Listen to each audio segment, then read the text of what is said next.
Waalaikumsalam. Selamat siang Bapak, siang. Ibu dan teman-teman yang saya hormati. Terima kasih atas kesempatan yang diberikan kepada saya untuk mempresentasikan tugas akhir saya. Izinkan saya memperkenalkan diri. Nama saya Mina Yas, saya berasal dari Pakistan. Pada kesempatan ini, saya akan mempresentasikan tugas akhir saya yang berjudul Evaluasi Kepatuhan Pasien Terhadap Terapi Antihipertensi, Perspektif Farmasi Klinis dan Analisis Vektor Komunikasi Informasi Obat. Penelitian ini terdiri dari 6 bagian. Bagian pertama adalah latar belakang dan rumusan masalah. Kedua adalah tujuan dan metode penelitian. Ketiga adalah kajian pustaka. Keempat adalah hasil dan pembahasan. Kelima adalah simpulan dan saran. Dan bagian terakhir adalah referensi. Mari kita mulai dari latar belakang. Hipertensi atau tekanan darah tinggi adalah masalah kesehatan yang penting. Hipertensi meningkatkan risiko stroke, penyakit jantung, dan gagal ginjal. Masalah lain pada hipertensi adalah kepatuhan pasien terhadap terapi.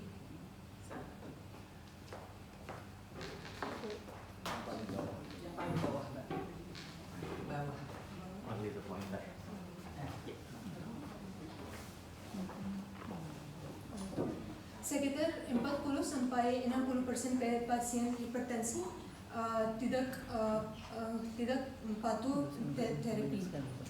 Di Indonesia, prevalensi hipertensi juga meningkat. Banyak pasien tidak memahami dosis dan jadwal obat. Banyak pasien juga belum memahami pentingnya terapi jangka panjang. Karena itu peran farmasi klinis sangat penting untuk meningkatkan kepatuhan pasien.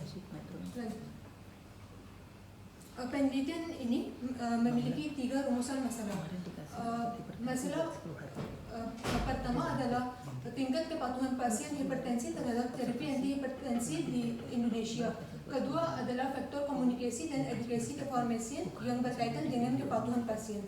Ketiga adalah intervensi farmasi klinis yang direkomendasikan untuk meningkatkan kepatuhan pasien. Tujuan penelitian ini ada juga 3. Pertama adalah mendeskripsikan tingkat kepatuhan pasien hipertensi. Kedua adalah mengidentifikasi faktor komunikasi informasi obat dan edukasi kefarmasian yang memengaruhi kepatuhan. Ketiga adalah merumuskan rekomendasi intervensi farmasi klinis untuk pengendalian tekanan darah yang optimal.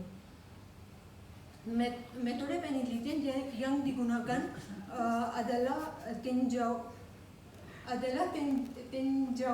tinjauan pustaka. Pendekatan penelitian adalah deskriptif kualitatif. Sumber data mencakup Survei Kesehatan Indonesia 2023 dan laporan WHO. Penelitian ini juga menggunakan artikel jurnal dari PubMed dan Google Scholar. Data yang dipilih berkaitan dengan kepatuhan pasien, komunikasi, edukasi, dan intervensi farmasi. Setelah itu, data dianalisis dengan pengelompokan tema dan sintesis naratif.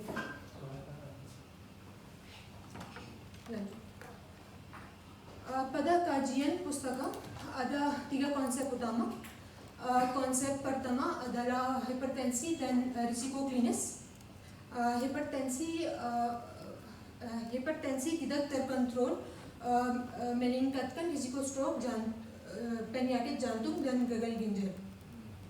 Konsep kedua adalah kepatuhan terapi antihipertensi. Menurut WHO, kepatuhan adalah perilaku pasien dalam menggunakan obat sesuai anjuran tenaga kesehatan. Sekitar 40-60% pasien tidak mengkonsumsi obat secara teratur. Konsep ketiga adalah peran farmasi klinis dan edukasi obat. Farmasis dapat memberikan konseling dan edukasi. Farmasis juga menjelaskan dosis, jadwal penggunaan, dan pentingnya terapi jangka panjang. Pada rumusan masalah pertama, saya membahas tingkat kepatuhan pasien hipertensi. Sekitar 50% pasien hipertensi tidak patuh penuh terhadap regimen obat. Di Indonesia, sebagian besar pasien belum mencapai target tekanan darah. Hal ini menunjukkan bahwa kepatuhan pasien di Indonesia masih rendah sampai sedang. Ketidakpatuhan meningkatkan risiko stroke, penyakit jantung, dan gagal ginjal.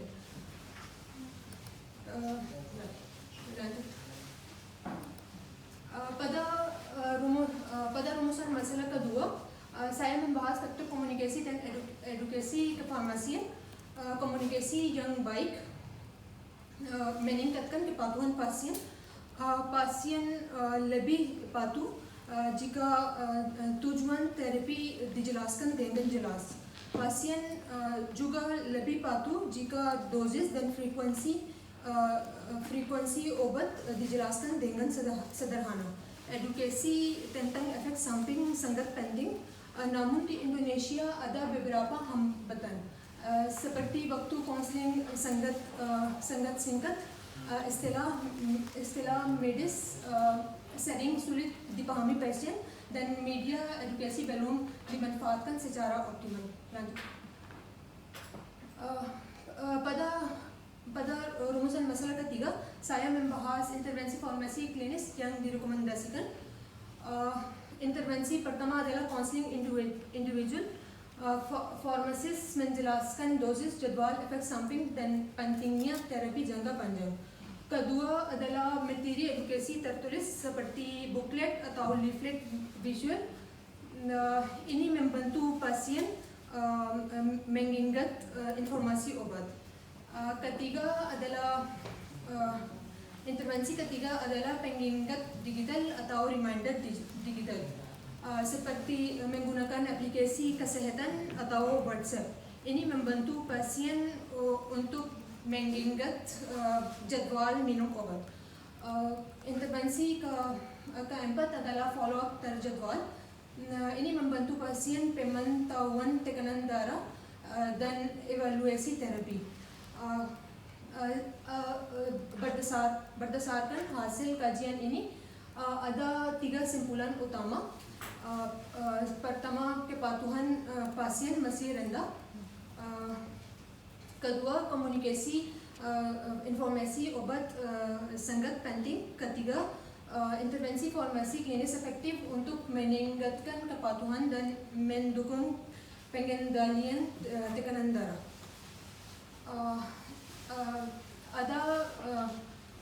Ada beberapa saran dalam kajian ini. Tenaga farmasi dan tenaga kesehatan perlu tingkatkan kualitas konseling obat dengan bahasa mudah dipahami.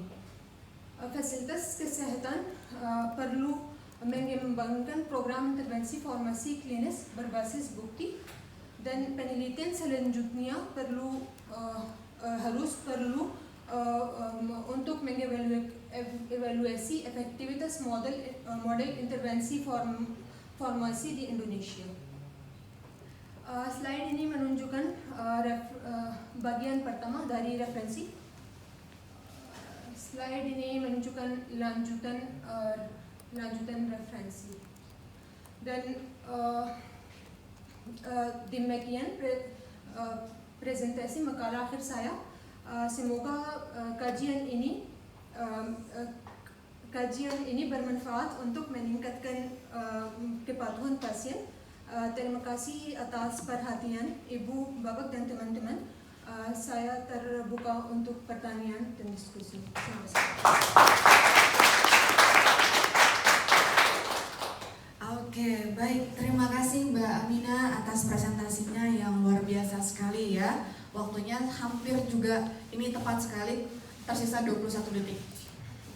Oke.